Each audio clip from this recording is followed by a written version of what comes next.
Hey everybody, welcome to FF Uncensored. We are excited to be here today. I feel so fancy. Like I'm at a record shop. I got my like old school Minnesota T-Wolves like gear on. Woo woo Timberwolves taking down the Lakers this week. So I'm on brand. here on brand. That's I see. I got the hat on. Hey, I got do the you know hat what? on. Hold on. This makes me think of all the times that I wore my Purdue sweatshirt to FF and you asked me why I was wearing it. I have this kind of vibe right now and I kind of want to ask.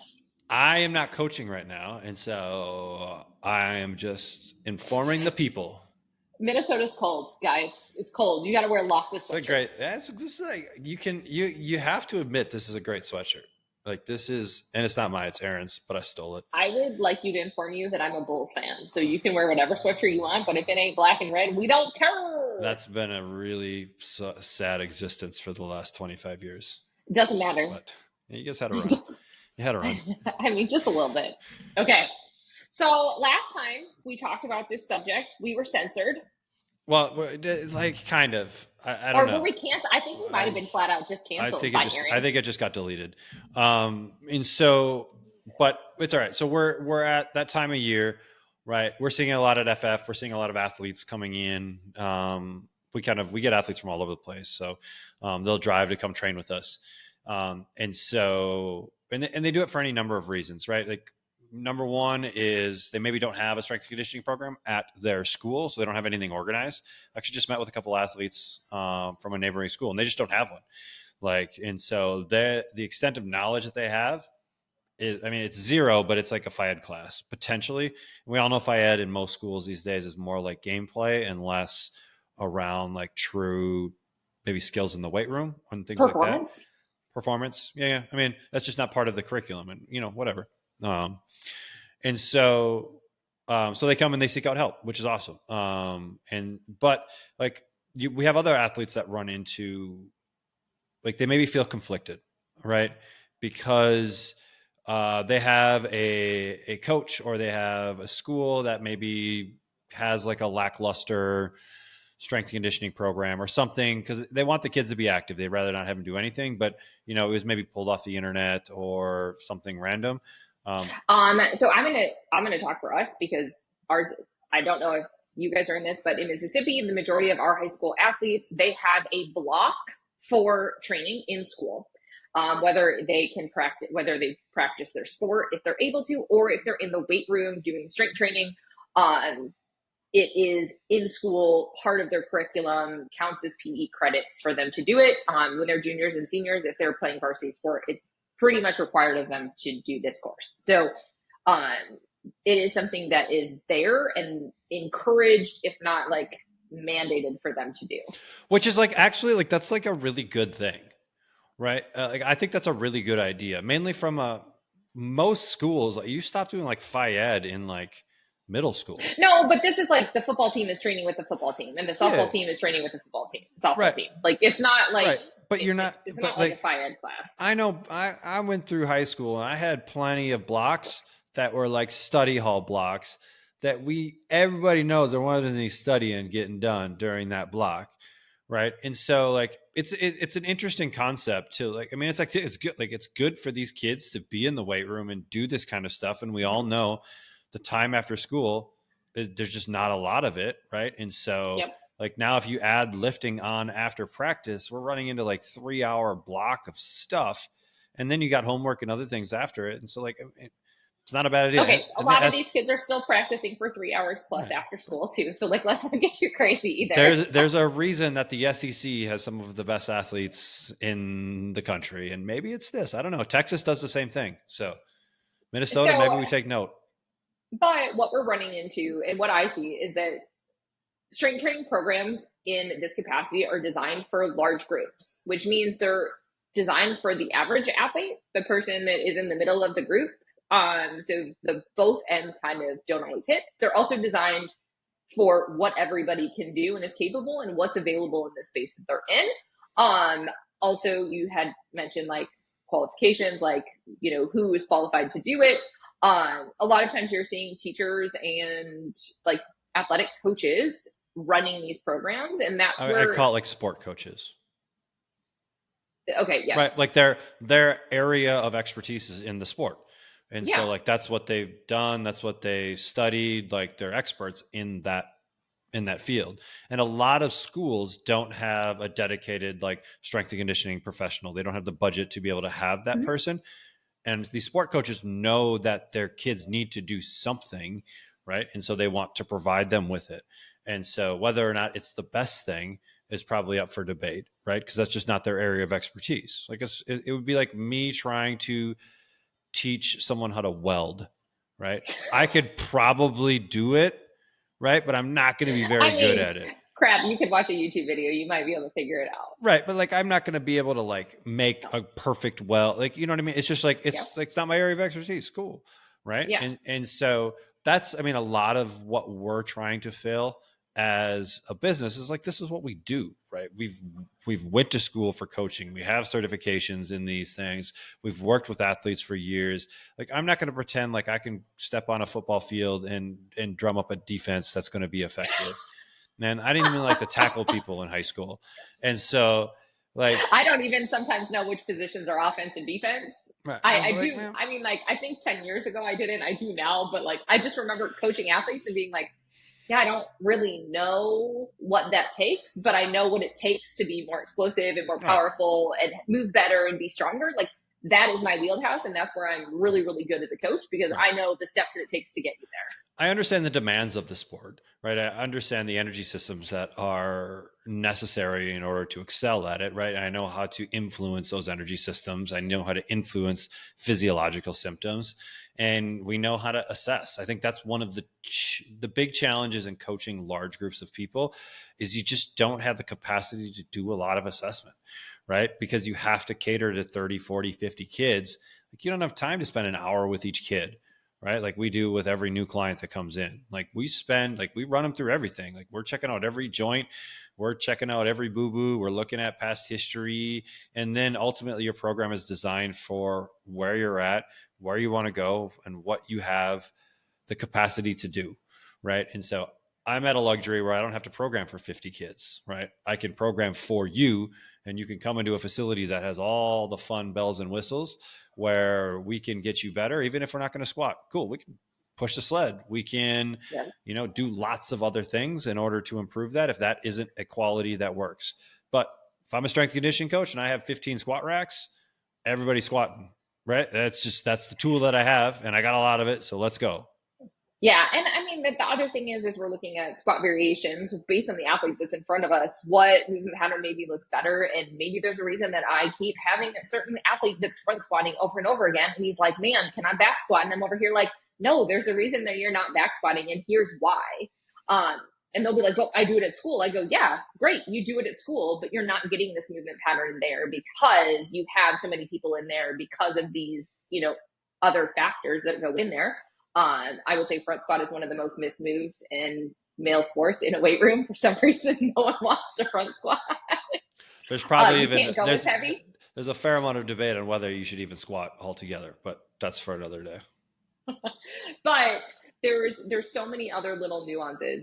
Kids that are coming back from injuries or are dealing with stuff where we can address that in mobility, range of motion that maybe every athlete in the weight room doesn't need. You need it for this specific kid that's coming back from an ACL tear, or this kid that is a pitcher and just throwing every week, 100 plus pitches. Like there's so many other little factors that you get in personalized training where your program is designed based on you, your ability, what sport you play, what, like there's so many little factors that Mm-hmm. are missed in the weight room. um and performance, like, I have parents ask me, like, I have kids, they're training, with school, they're in there 3 4 5 days a week lifting. What's the benefits of them coming on? Every kid right now in South Mississippi that plays a varsity sport is lifting 3 4 5 times a week. What is the difference between them and all the other kids that are out there trying to play at the next level? Customized training gives them another edge. And that is like a really crazy thing to think of, like, what could we be doing in here to add to what they're already doing? I mean, some of these kids, they don't have boxes. They're not doing box jumps. They're not doing power. They're not doing a lot of that because those are harder things to do sometimes with a big group and the space that they have available. So like, there's a lot you can still do and add to a program, even with the kids training in school too. Right. And we're moving into like the best time of a year to become a better athlete, right? So a lot of really good athletes, they play three sports, right? In Minnesota, Not it's anymore. well, where I'm from, we still Not do. anymore. So football in the fall, potentially like basketball in the winter, and then maybe track or baseball in the spring, right? So you don't really have a whole lot of time to train because you are playing your sport, right? You're getting better at skills, and so the 3 months from basically May until August or September, depending on when you start all of your stuff, right, is like a really good block to become a better athlete. Not necessarily like it's still good. You can still practice your sport and improve skills and all that kind of stuff, and that's great. You should do that.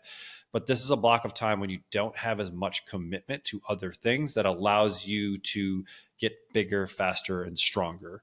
Because in the vast majority of things, the athlete that is bigger, the athlete that is faster, the athlete that is stronger, the athlete that is quicker will win, right? That's Hey, did just you know I found that most sports are played off of January birthdays for the calendar year? And that's why most NFL players' birthdays are in January, February, and March versus November and December because they were bigger, faster, stronger at the beginning of the year when that stuff happened.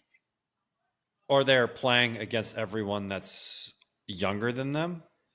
I I don't know, but that is honest. Like, but think about that. It's like a huge percentage. Only like I want like one of my clients is telling me this. Like, there's a bunch of research on this. Like, So you're saying like but if I have a birthday January 1st, I'm in the same grade potentially as someone that has a birthday December 1st, but I'm no, really like 11 months older. yeah, but you're playing in the same year of the league. However, the league birthdays Correct. work Right, right. with the cutoff. So there's more professional athletes or I want to say it's professional football players specifically whose birthdays are in January, February, and March. So there are more professional footballer players that are born earlier in the year versus later. Well, I mean, it makes sense, right? Like if I have 11 more months of development, I will win because I'm going to, and then if I win more often earlier, I'm going to get noticed, right? Which then potentially I get more opportunity, right? And so, like, I mean, being bigger and faster, stronger stuff is great. But when you get to those elite levels, everyone is bigger, faster, and stronger. So sometimes, as much as it sucks, it's who you know, or it's the connections you've made, or it's the impressions you've made, or all of these other kind of little intangibles, right? If I have two kids that I'm choosing between two kids and they're both about the same, like, like the same, I want to say quality, but that's a terrible term, but they're like the same ability, right? I'm like talking like it's a piece of meat. No, So it's the same ability, not quality, but yes. the same ability, right? I'm going to What pick the are kid that I like more. And that's ooh, probably the kid interesting. that's respectful. It's probably the kid that's a better teammate. It's probably the kid that jogs between drills instead of walks between drills, The kid right? that works harder, who has a harder work ethic, who shows up to Right. practice early and not just on time. Right. Like those are things as coaches that we just noticed over and over again. Who's But the kids that's doing a little bit more? Oh, hey, coach, I've been working with so and so to get better at this. Oh, hey, I've been doing that. Like those are the things that we notice as coaches, whether like it's me coaching in the gym or me coaching sports. Like those are the things I notice about the kids that I work with. The ones that put in that little bit extra effort or a lot of extra effort to be better, even if everything else is comparable stat wise on the kid. the cool thing about all of those intangibles is like they require zero genetics, right? Zero skill. Like everyone can jog between a drill. Everyone can be respectful. Everyone can show up on time. Everyone can give full effort. Everyone can stay after and do a few reps, right? Like everyone has those ability, which is kind of cool, right? And that can actually sometimes leapfrog a kid in front of someone that's maybe a little bit better, a little bit more skilled, but they just aren't very fun to be around. And like coaches are humans too.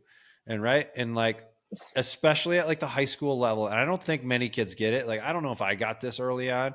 Luckily I had some maybe just like, I mean, I didn't like consciously get this. I think I subconsciously got it.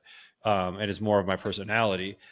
But like at the high school level, like, man, these coaches are like teachers too, and all these other things. Like, this is not their profession. Like, the last thing they want to do is be around a bunch of a-holes all the time. And so, like, I'm going to choose kids that I like being around, that are good, that are going to work hard, that are going to be good teammates, and like do all that kind of stuff because, like, man, it's no fun. It's no fun. It's no fun. Like even winning games, but you have a bunch of kids that you can't stand going to practice. Like that's reality. But you don't get it as a high school kid that you are dealing with other humans. They're just a little bit older than you, kind of thing. So, for what it's So worth. I'm going to add one more. I mean, and you can decide if you want to be done after this, but there's one other big thing that I always think is helpful about actually training in the gym and learning stuff. There are things that we do subconsciously to teach our kids in the weight room, why they pick the weight, how to go up in weight, when they know it's time to go Well, we up, teach them to be how good in the weight room. Like we teach you how to exactly like. how to behave in a weight room. So here's this thing. If you want to be a healthy, live long, be strong, do all of this stuff, hike, bike, do whatever, when you're in your 50s and 60s, and while I know you're 16 years old and you don't care right now about those things, this is longevity. So whether you play sports in college or you don't, and or you play at the next level or whatever, there is a longevity part of fitness, and I'm trying to give you the skills to last you a lifetime. Because you might not have a trainer. This might be the only time in your life that you work with someone to make you better. And I've given you some skills in your pocket to use when you go to the weight room. And I think it's important for boys, but it's more of a thing. But like, I work with a lot of female athletes. This They've is never this touched is the weight. They don't this is have it. Like, more important for females.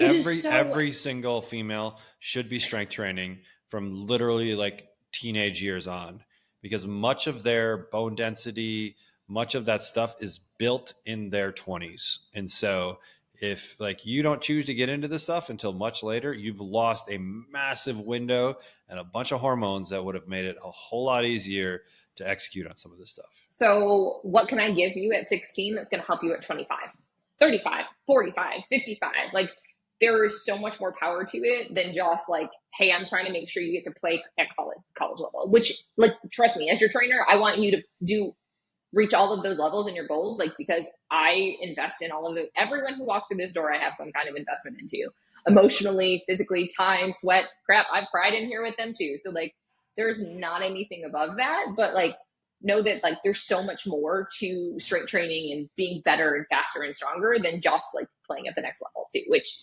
I mean, we all want to do. Like that's the goal for most high school kids if they're in here training. But like there's also a lot of life that you're going to live after you finish playing your sport.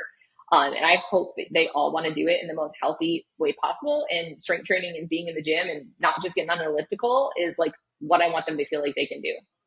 I like it. That's it. All right. That's a wrap. Go T-Wolves. Till next time, guys. See you See ya. later.